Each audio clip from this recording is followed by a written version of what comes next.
4월 재보궐선거가 이제 열흘 앞으로 다가왔습니다. 승기를 잡기 위한 막판 총력전이 펼쳐지고 있는 가운데 여야의 상호 비방전도 강도를 더해가고 있습니다. 이번 선거 판세와 주요 변수 짚어보겠습니다.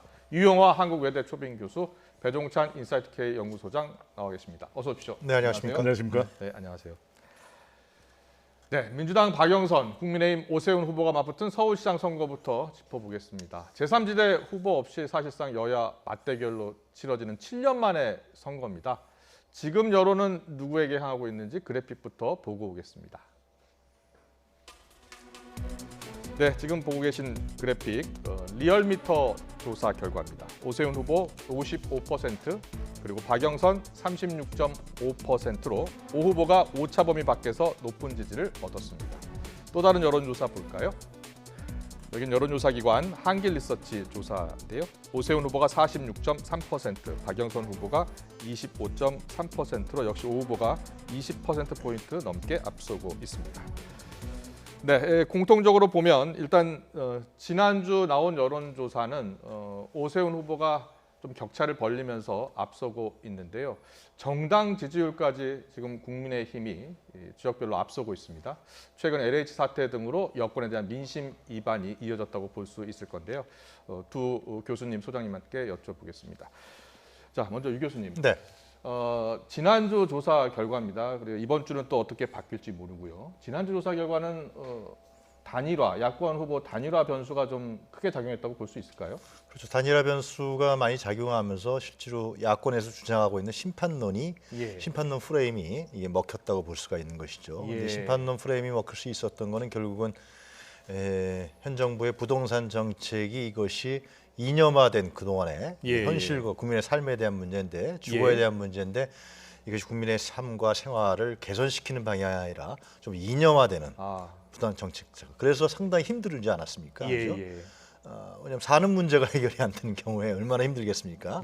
그런데 LH 사태가 터지면서 야, 이거 내로남불 아니야, 도대체 더한 거 아니야, 이러한 부분들이 이제 폭발하고 그 분노가 아주 올라와 버린 거죠. 그러다가 이제 선거가 가까우니까 그 여론조사에 적극적으로 응하면서 자신들의 분노와 불만을 여론조사에 투영시키는 당시 시민들의 상태를 반영하고 있다, 이렇게 볼 수 있을 것 같습니다. 그렇군요. 네, 배 소장님은 어떻게 보십니까? 최근에 보니까 정당 지지도에서도 변화가 나타나고 있고요. 여권 지지율이 많이 떨어졌거든요. 최근 역시 LH 사태가 큰 영향을 미쳤을까요? LH 사태의 여파가 가장 큰 영향을 줬다고 봐야 되겠죠. 물론 그동안에도 이제 부동산 이슈가 있었지만 LH 사태의 여파가 왜 큰 영향을 주고 있느냐. 그동안 문재인 정부에 대한 기대치는 역시 개혁과 혁신이었거든요. 근데 뭐 부동산 이슈는 정부가 부동산 가격을 안정시키고 싶다고 하더라도 참 쉽지가 않은 것입니다. 그런데 이제 LH는 공기관의 신뢰, 공기관의 개혁, 이건 얼마든지 선제적으로 할 수 있었던 부분이거든요. 그러다 보니까 부동산 정책이 공급이나 세금이 아니라 사실은 신뢰였던 거죠. 이게 어떻게 하면 부당 거래를 막을 수 있었을지 이것을 선제적으로 했었어야 되는데 그렇지 못하다 보니까 그런 LH 사태의 여파가 오히려 정권 심판 쪽에 무게가 실렸고, 그리고 중도층이 이 보수 지지 또 보수 후보에 대한 지지를 옮겨가면서 지금 이러한 판세가 만들어지고 있다고 봐야 될 것 같고요. 무엇보다도 젊은 세대들의 경우에는 국민의힘이나 국민의힘 후보에 대한 선호라기보다는 이게 정확하게 현 정부에 대한 평가. 그러니까 문재인 대통령의 20대 이 지지율을 살펴보면 부정평가가 60% 가까이 되거든요. 이게 고스란히 지금 현재의 여론조사 판세에도 반영이 됐다고 볼 수 있겠죠. 그렇군요. 그럼 여기서 연령대별 지지율도 한번 확인해 보겠습니다. 네, 이 대부분의 연령대에서도 오세훈 후보가 높은 지지율을 보였는데요. 특징적인 게 60대와 20대에서는 박영선 후보에 비해 3배 가까운 지금 지지를 받고 있습니다. 한편 박영선 후보는 40대에서만 지금 오 후보보다 20%포인트 넘는 과반 지지를 받고 있습니다. 자, 유 교수님, 이 연령대별로도 과거 선거와는 좀 다른 모습을 보이고 있는 것 같아요. 특히 20대, 30대 지지율이 과거에는 여당 지지율이 높았는데 최근에는 야당 지지율이 높거든요. 어떻게 봐야 되겠습니까? 20, 30대가 이 포스트 모더니즘 영향들이 많이 작용하는 것 같은데요. 그러니까 이제 탈이념, 또 탈지역, 탈진영, 개인의 삶에 대한 변화, 존중 이것이 가장 중요한 세대죠. 20, 30대는 현재. 근데 그 개인의 삶에 대한 변화라든가 삶에 대한 존중, 삶에 대한 욕구와 욕망 이런 부분들이 결국은 주택인데 가장 기본적인 건데요. 이런 부분들이 해결이 안 되고 오히려 박탈당한다는 느낌을 받으니까 그렇군요. 20, 30대는 뭐 민주화 운동 이런 부분으로 얘기해봐야 소용이 없는 거 아니겠어요? 과거의 역사일 뿐이고 우리가 존중해야 될 역사인 것이죠.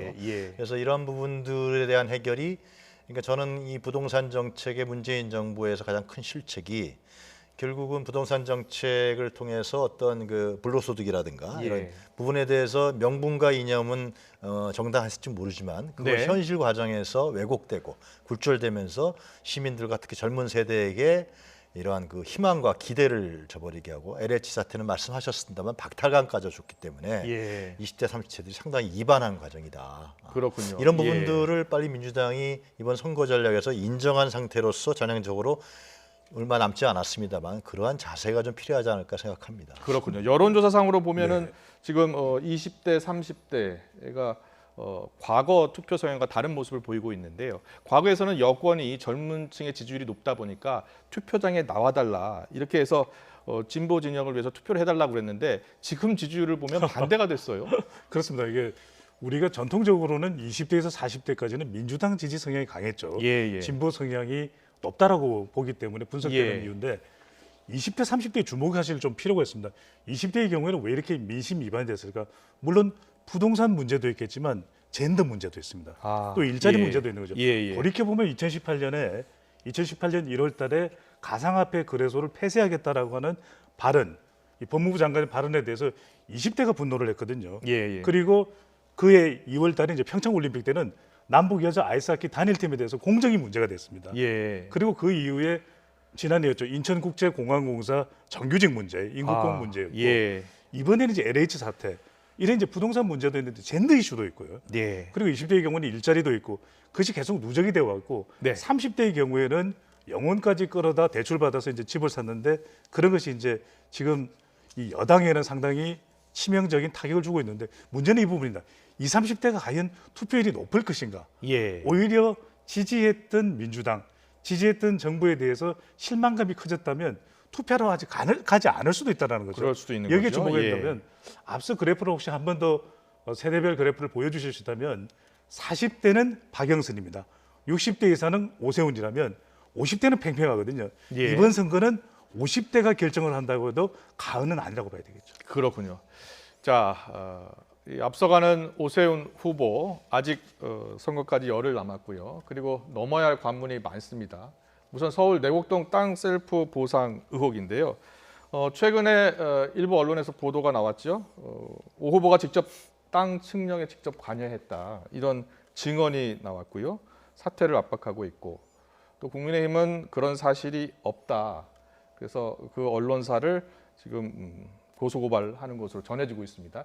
자, 이 의혹이 오 후보에게 얼마나 타격이 될 것 같습니까? 이건 그 오세훈 후보가 안철수 후보하고 토론을 할 때 내곡동 땅의 부분에 대해서 누가 양심선언을 하게 되면 자기는 사퇴하겠다 이런 얘기를 했어요.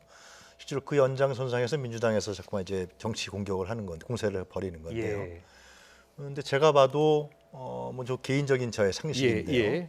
그 서울시장이 그린벨트를 해제하는데 몰랐다는 것은 저 상식적으로 이해가 안 가요. 근데 그런 부분들이 이제 민주당에서 계속 공세를 하는 거죠. 몰랐다라는 것이 말이 안 된다. 거기에 처가집에 처가 상속받은 땅이 있었건 없었던 간에 그린벨트를 그 중요한 그린벨트를 해제하는데 어떻게 서울시장이 그걸 몰랐느냐. 이 문제에 대해서는 저도 상식적으로 잘 이해가 안 갑니다. 그런데 이제 더 중요한 것은 지금 민주당에서 이 오세훈 후보의 거짓말 논란으로 MB하고 동일하다 이렇게 정치 공세를 펴는데 모르겠습니다. 내일 모레 여론조사가 어떻게 나올지 모르겠지만은 그동안의 여론조사에서 이게 반영이 안 되고 있다는 게 좀 중요하다고 보여져요. 그러니까 인물론으로 가게 되면 처음에 박영선 후보가 나왔을 때 항상 우위였잖아요. 인물론 구도로 가면 민주당이 원하는 대로 서울시장 선거가 진행될 수도 있을 텐데 이게 프레임이 바뀌어버리면서 진행되는데 네거티브로 되느냐. 그것은 제 생각에는 국민들이 민주당 당신들이 규칙 사회로 벌어진 선거가 아니냐. 그 점에 대한 어떤 진지한 반성이라든가 겸허한 부분들은 보이지 않는다. 이런 부분들이 그 신뢰로 돌아가고 있지 않다라는 판단이 듭니다. 네, 결국은 유권자가 어떤 선택을 할지 자 이제 열흘 정도 남았는데 이 내곡동 의혹 같은 경우에는 셀프 보상 논란에서 최근에 이제 거짓말 논란으로 프레임이 조금 바뀌고 있습니다. 여야의 공방 듣고 오겠습니다. 그때 측량할 때 오세훈 후보가 그 자리에 있었다 왔었다 점심도 함께 먹었다 이렇게 증언하고 있잖아요. 구체적 입증 자료도 제시하지 않은 채 15년이 더 지난 불명확한 기억에만 의존해 일방적으로 보도하였습니다. 네, 일방적 보도다 국민의힘에서는 네. 이렇게 주장을 하고 있고 오 후보 측으로서는 이 셀프 보상 내부 증언이 나오면 후보 사퇴하겠다라고 하지 않았습니까? 그랬었죠. 그래서 이번 사안은 결코 물러설 수 없는 사안이 됐어요. LH 사태가 없었다면 이건 아주 큰 이슈일 겁니다. 예, 이 오 후보가 사퇴해야 될지도 모를 정도의 예. 아주 큰 이슈라고 봐야 되겠죠. 네. 근데 뭐냐? 이 정도의 개인 이 의혹이 불거지면은 중도층들도 상당히 영향을 받을 수 있거든요. 예, 예. 근데 지금 보면 단일화 이후에 의혹이 계속 제기되고 거짓말 논란이 있음에도 불구하고 중도층은 오히려 정권 심판에 오세훈 후보에 힘을 실어주고 있습니다. 예. 여론조사를 잘 들여다보면요. 예, 예.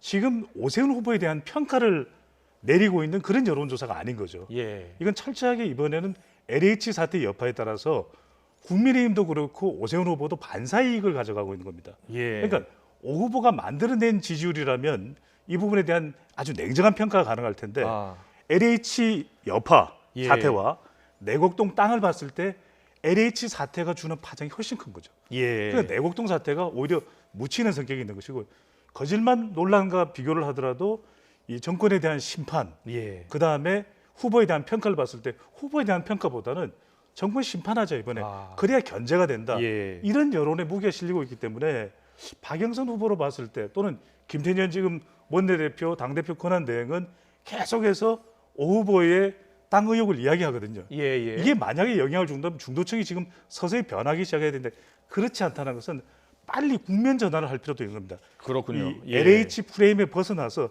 땅이 아닌 다른 이슈를 여당 후보는 어떤 것을 가져갈까? 예. 어떨 때 중도층을 더 많이 가져갈까? 이것이 관건이 될 수가 있는 것이죠. 그렇군요.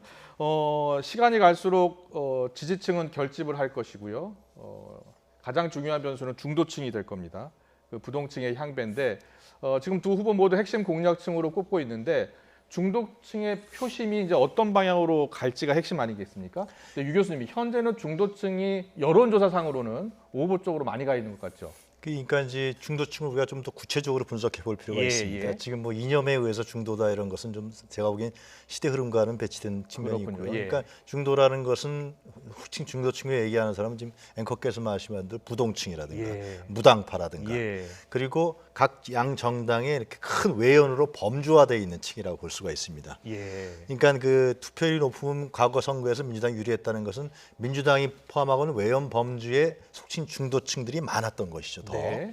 그것은 이제 그동안의 야당이 상당히 수구적인 성격을 많이 보였었기 때문에 그런데 이 층들이 지금 이반하고 있다라는 거고 등을 돌렸다라는 것이죠. 예. 그리고 이 국민의힘에 범주화되어 있는 중도 이념적으로 표현하면 중도 보수층들 예. 이 층들이 움직이고 있다라는 측면이 있는 예. 것이죠. 그래서 과연 이제 과연 이 보궐선거에 누가 많이 나가느냐라는 건데 현재로 봤을 때는 민주당 확실한 적극적 지지층과 범주화되어 있는 이러한 무당층들, 예. 민주당의 우호적인 세력의 층들이 지금은 등을 돌리고 있는 상황이고 투표장에 안 나갈 가능성이 크고 또 민주당이 그런 유인력을 끌어내지 못하고 있다라는 겁니다. 그리고 이들이 또 실제로 말로 생활에서 많은 또 피해를 봤던 거로 좀 예. 전해지고 있거든요. 예. 그런 점들이 지금 이제 민주당과 박영선 후보 입장에서 상당히 곤혹스러운 상황을 만들고 있다 이렇게 말씀드릴 수 있을 것 같습니다. 그렇군요. 최근 선거가 가까워질수록 좀 과열되는 분위기, 그래서 네거티브 공방이 서로 치열하게 벌어지고 있잖아요. 어떤 사안은 이게 이 검증인지 비방인지 모를 정도로 거친 공세가 이어지고 있습니다. 그런데 이런 거친 네거티브 공방이 무당파, 이 중도층을 움직이는 큰 변수가 될 수 있을까요? 적지 않은 변수가 될 수 있죠. 예. 왜 흑색 선전전을 할 수밖에 없는 이유는 예. 치명적인 유혹을 가지게 됩니다. 왜? 예. 정책은 기에 잘 안 들어오거든요. 유권자 기에. 예. 그런데 이런 또 개인과 관련된 의혹 이슈는 굉장히 또 기에 잘 들어옵니다. 그러니까 우리뿐만 아니라 미국의 경우에도 이 네거티브는 합니다. 네거티브를 부정적으로만 받아들일 필요는 없는 것이 이것을 통해서 또 후보의 검증까지도 가능해지는 것이거든요. 근데 좀 안타까운 게 있죠. 지금도 진영 간 대결 구도가 보니까 제3후보는 없습니다. 예. 박 후보와 오세훈 후보의 박영선 후보와 두 사람의 대결인데 네. 이러다 보니까 정작 정책은 잘 부각이 안 되고 지금 발표되고 있는 정책을 다 하다가는 나라 곳간이 동날 겁니다. 그러다 보니까 좀 더 이 정책 대결이 될 수 있는 그런 좀 제도화되는 거 이번 선거를 지나서 좀 바뀔 필요가 있겠죠. 예. 2007년의 대선이 저는 상당히 모범적인 사례가 될 것 같은데 예. 그 당시 이명박 후보가 BBK 사건, 네. 지금 박영선 후보가 BBK 사건에 적이 없으셨습니다. 그 당시에 예. 예. 그렇게 쏟아부었죠. 예. 그 당시 민주당에서 그렇게 쏟아부었는데도 불구하고 결과는 투표율도 상당히 저조하고 이명박 후보가 큰 차이로 이겼습니다. 예. 이것은 무엇을 의미냐 하면은 결국 대안을 어떻게 제시하느냐. 네거티브라는 것은 공세인데 예. 그럼 다른 네거티브를 제시하는 네거티브를 공격을 하는 정당이든 후보가 그럼 어떠한 대안과 예. 어떠한 과거의 회고적인 부분에서 어떠한 반성과 어떠한 전향적 입장을 갖고 있느냐. 국민에게 진짜 과거에 진짜 잘못했습니다. 그 당시에 상당히 경제 정책이 실패했었잖아요. 예. 이런 부분에 대한 철저한 반성을 통해 갖고 네거티브를 한다 그러면은 국민들이 그 대안 세력이 되겠구나 생각하는데 예. 그렇지 않으면 이게 네거티브가 공방으로만 흐르는 이런 부분들이 이번 선거에 있어서 오늘 결과를 그럼 봐야겠습니다. 여당 입장에서는 좀 더 적극적으로 대안을 제시하고 과거의 잘못에 대해서 적극적으로 반성이 필요하다. 그러니까 어젠가요? 그 김영춘 후보의 유세장에 누구죠? 송영길 의원이 가서 큰 예. 절을 하더라고요.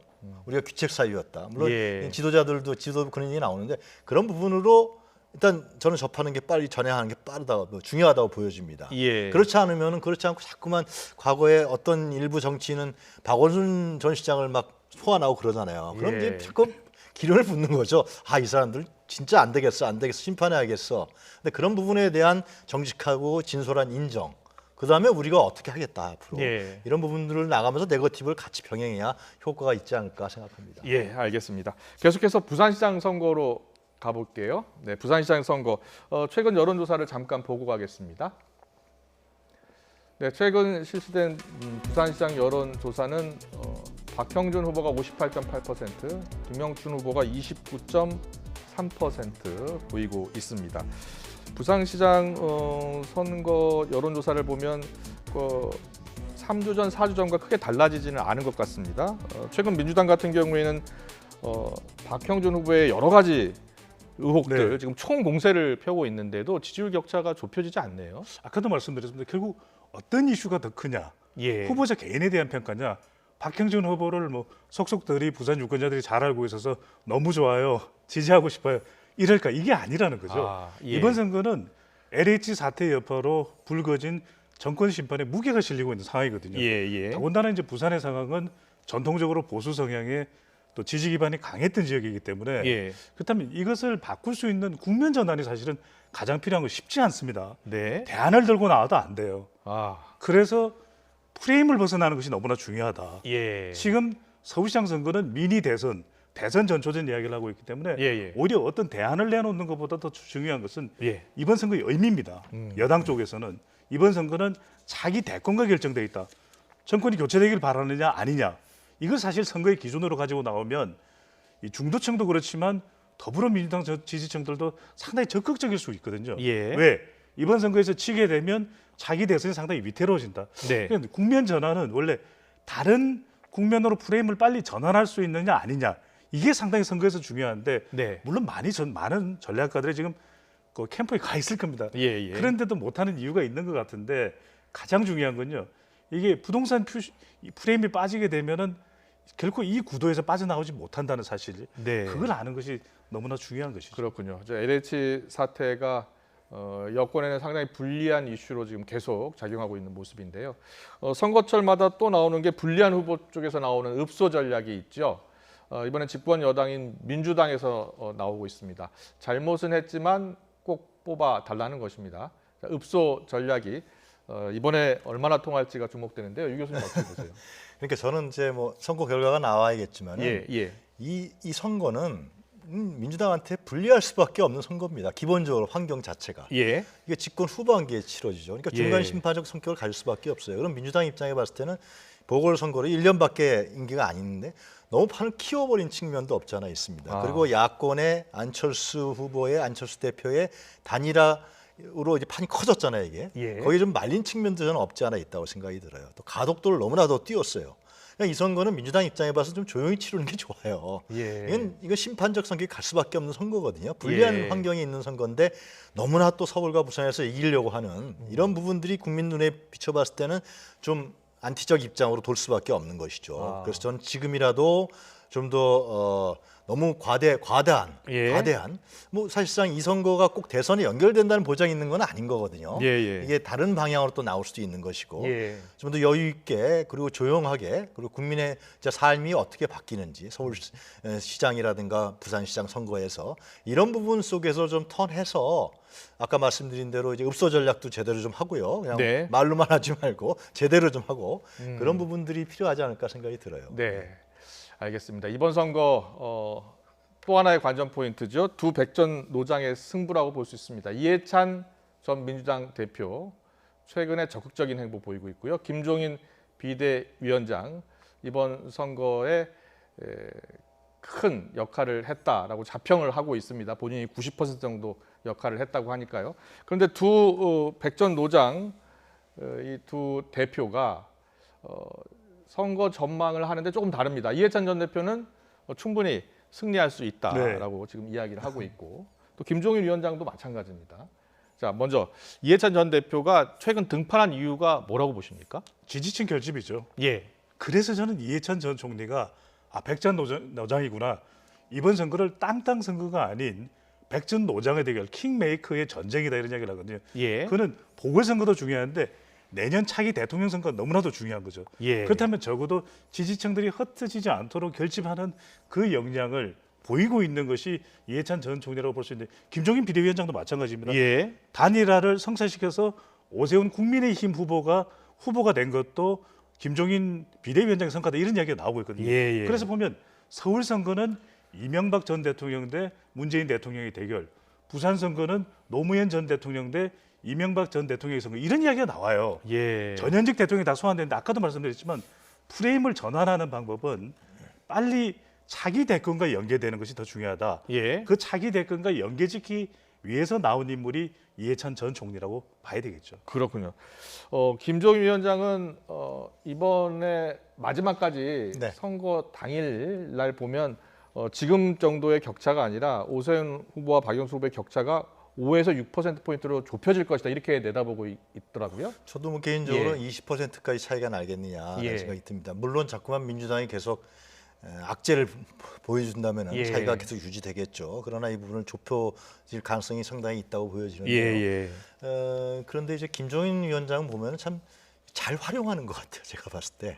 예. 안철수 후보도 어떻게 보면은 제가 이런 표현이 어떨지 정치적으로 김종인 위원장이 잘 활용한 거죠. 예. 안철수의 단일화 이것이 판을 키운 거거든요. 아. 국민들 관심을 상당히 놓게 하고 예. 사실상 단일화 하면서 정권 교체가 된다라는 저는 정치적 사례와 경험이 있는지 잘 모르겠어요. 이거는요. 예. 그리고 지금 보궐선거에서 무슨 유력 대권 주자들이 뛰고 있는 게 아니잖아요. 예. 그렇다 그러면 이게 대선 전체적 속에 강해요. 예. 과거에 보면 유력 대선 주자들이 앞에서 진두지휘합니다. 지금 그거 아니거든요. 네. 그렇기 때문에 너무나 이 보궐선거가 과대해졌고 그 과대하고 키우는 힘을 김종인 위원장이 정치적으로 많이 판을 벌리고 활용했다. 예. 이런 부분에 사실상 민주당이 저는 좀 뭐라 그럴까요? 정치적으로 이용당하고 그 판으로 들어가 버렸다는 생각이 예. 들어요. 그래서 그런데- 김종인 위원장이 상당히 노련하다, 아. 뭐 노정객이다 예. 그런 얘기를 하는 거죠. 알겠습니다.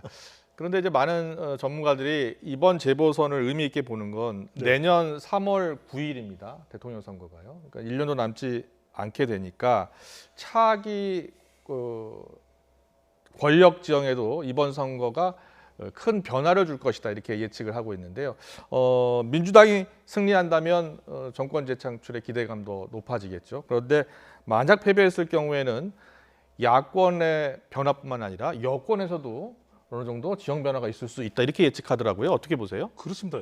이번 서울시장 보궐선거는 특히 예. 서울시장 선거는 내년 대통령 선거의 전초전입니다. 예. 여당이 이긴다면은 다시 문재인 대통령 지지율이 반등할 수 있고 예. 또 여건이 정권 재창출을 할 수 있다라고 하는 기대감이 높아지겠지만 패배하는 경우에는 대통령 지지율도 타격을 입어서 좀 더 내려갈 수가 있고 아. 가장 크게 영향을 주는 것은 차기 대권 지형입니다. 예. 그러니까 우리 여당 내로 보면은 여당이 보궐선거에서 특히 서울시장 선거에서 패배하면은 이재명 지사 쪽으로 오히려 더 결집되는 수렴되는 그런 현상도 나타날 수가 있어요. 예. 그래 이재명이 발광체니까 이재명 지지율이 더 외연을 확대하면 내년 대선에 더 유리하지 않겠냐.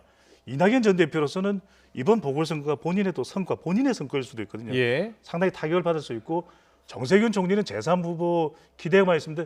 이 여당이 패배를 한다면 상당히 어정쩡해질 수 있습니다. 또 한 명의 인물, 바로 윤석열 전 총장이 또 상당히 부각될 수 있는 그런 여건이 만들어지기 때문에 보궐선거 결과에 따라서 차기 대권 구도 요동친다고 보면 될 것 같습니다. 예.